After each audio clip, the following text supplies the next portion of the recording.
I'd just like to bring to my colleagues' attention that Senator Denham did make a vote on a budget that the pro tem liked, and I think it was 2008.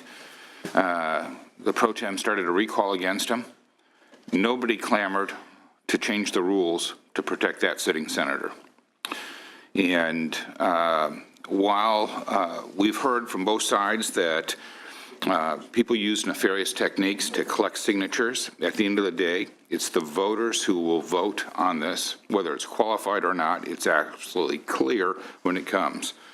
Now, I read in the LA Times that the senator in question sent out mailers making accusations against some of the people that formulated this, saying that they had, I forgot what the sexual nature of the allegations were, but were flatly false. And so there's plenty of blame to go around. I think the bottom line is, are we in the business to keep power? Are we in the business of doing the people's work? And if ultimately the people sign those petitions in large enough numbers, and they're not asking for 10 signatures, they're asking for a significant amount of signatures. So it can't be that everybody in that district is stupid.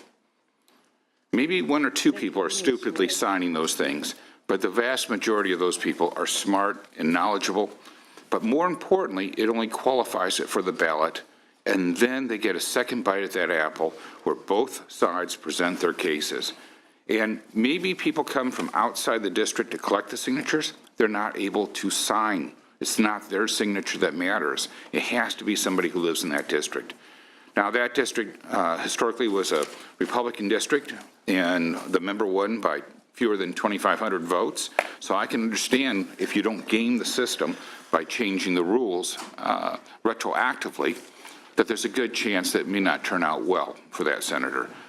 But I can't support something that puts senators in power over people. This process was designed to empower people, but the people have an obligation to actually read it, because there's nothing on the document that lies to them. The document is prepared by the Secretary of State. It's approved by the Secretary of State. And if they read the document before they sign it, they know exactly what they're signing. It doesn't matter what the advertising says on the table, what the document actually says. So if you trust people, trust voters, then you'll probably vote against this like I am. If you don't trust voters and you think that you have to talk down to them and that they don't have a right to make decisions for themselves, then I can certainly understand why you want to pass this. But I won't be supporting it.